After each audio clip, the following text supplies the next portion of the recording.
The man on the phone kept telling me not to send anyone. He said if I did, she'd stop breathing. And then he asked me how long it takes for a brain to die without air. My name is Eric. I was a patrol officer in Cochise County, Arizona.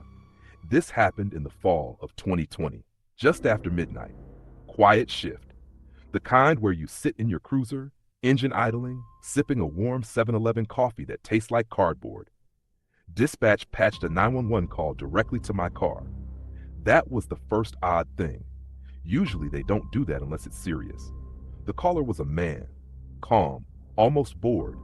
He said he was calling to save time. I asked what his emergency was. He said, "There's a woman in my trunk." I asked where he was. He gave me Highway 80, mile marker and everything. Said he'd pulled over. Said the car was still warm. I told him to open the trunk. He laughed, quietly, then said he couldn't. Not yet. That's when I heard it through the phone, muffled, rhythmic, like someone kicking metal from the inside. My grip tightened on the wheel. I told him units were already en route. That was a lie. He sighed, then said, "I told her you'd do that." The line went dead. We found the car 10 minutes later, parked neatly on the shoulder, trunk empty, no footprints, no signs of a struggle. The plates came back stolen, burned off the system years earlier. No missing persons matched the call. I'm a patrol officer in Ely, Nevada. This happened in March of 2022. Around 1:30 in the morning, graveyard shift was usually dead quiet. Snow piled up on the sidewalks. The radio crackled every few minutes. The heater in my cruiser clicked like it was tired. Dispatch sent me to a welfare check. Caller reported someone pacing outside her trailer. She hung up before giving a name. I pulled into the park. Single-wide trailers. No lights. I knocked. No answer. I radioed back. Told dispatch I'd try calling her. She answered on the second ring, whispering. She said, "He's still here." I asked where she was. She said, "Watching you from the window." I turned slowly. Every window was dark. I asked her to unlock the door. She said, "I can't. He'll hear it." Then she said something that made my stomach drop. "He's wearing your jacket." I asked her to describe him. She said, "He keeps copying you. When you move, he moves." I stood still. She whispered, "Don't turn around." That's when dispatch broke in, shouting my call sign.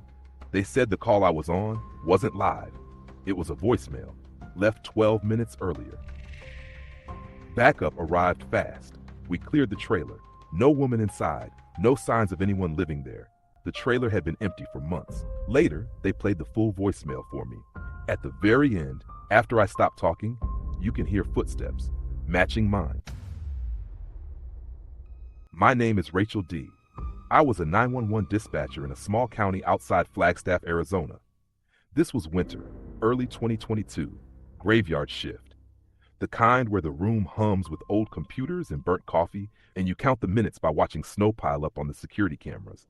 Most calls after midnight are predictable. Drunks, domestic arguments, alarm systems tripped by raccoons. We joke about it to stay awake. At 12:47, my screen flashed with an incoming call. No location data, just a landline number. That already wasn't great. I answered like always, calm voice, scripted words. 911, what's your emergency? There was breathing, slow, careful, like the caller was trying not to be heard. Then a whisper, "Rachel, he's in the house." I froze for half a second. Dispatchers aren't supposed to react, but hearing my name did something to me. I asked how she knew me. She didn't answer that. Instead, she said, "He told me to call you. He said you'd know what to do." I asked for her address. She gave it immediately. A real one, about 20 minutes from the nearest patrol unit. I started the dispatch while keeping her on the line. I told her to lock herself in a room if she could. She whispered that she already was. Bathroom, door locked, light off. Then she said something that made my stomach drop. "He's standing outside the door. He's smiling at the crack." I couldn't hear anyone else. No footsteps, no voice, just her breathing getting faster. I asked how she could see him. She said the mirror. I told her to stay quiet, to put the phone down if she had to. She said she couldn't because he didn't like it when she stopped talking. I heard a soft sound then, not through her phone, In my headset, a faint tapping, like a fingernail on glass. She whispered, "He's knocking now. He says time is almost up." I told her officers were on the way. I told her to stay with me. I told her everything you're trained to say. Then she went quiet. No hang-up tone, just silence. I stayed on that line until units arrived. They cleared the house, every room, every closet, no sign of forced entry, no one inside, no one outside. The bathroom mirror was cracked straight down the middle. The woman was never found. The landline had been disconnected for years. I transferred off nights after that, and every time the phone rings after midnight, I'm scared it'll be her again. My name is Daniel R. I was a 911 dispatcher in Bisbee, Arizona. This happened in November of 2021, just after midnight. Night shifts were usually quiet, a lot of hang-ups, drunk arguments, the hum of the old radio, the burnt smell of cheap coffee sitting too long on the warmer. At 12:47 a.m., a call came in. Clean line, no static. A woman whispered, "I think someone's in my house." I asked for her address. She gave it right away, too calm, like she'd practiced it. I asked where she was hiding.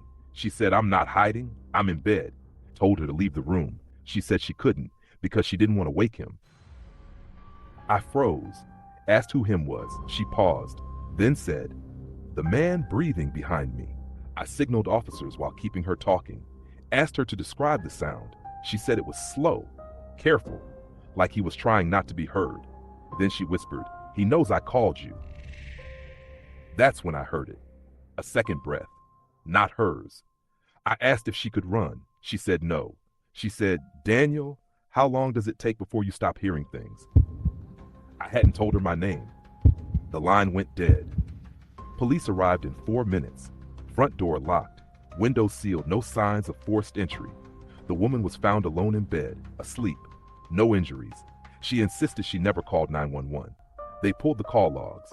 My screen showed it clearly. Incoming call from inside the house. My name is Lisa R. I was a 911 dispatcher in Utica, New York. This happened in late October 2020. Just after 2 a.m., night shift was routine. Coffee gone cold. Fluorescent lights buzzing. The soft clicking of keyboards and the distant hum of the server rack behind the wall. The call came in flagged as an open line. No screaming, no panic, just breathing. I asked if anyone needed help.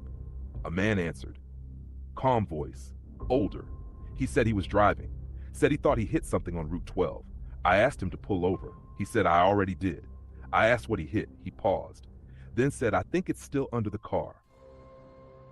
I asked if anyone was hurt. He said, "It keeps knocking." I could hear it then, a dull rhythmic thumping, metal on metal. I asked him to turn the engine off. He whispered, "If I do, it'll stop pretending." I tried to keep my voice steady.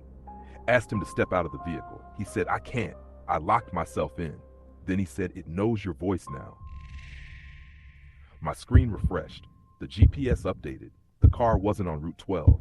It was parked behind the 911 building. I looked up, toward the dark parking lot.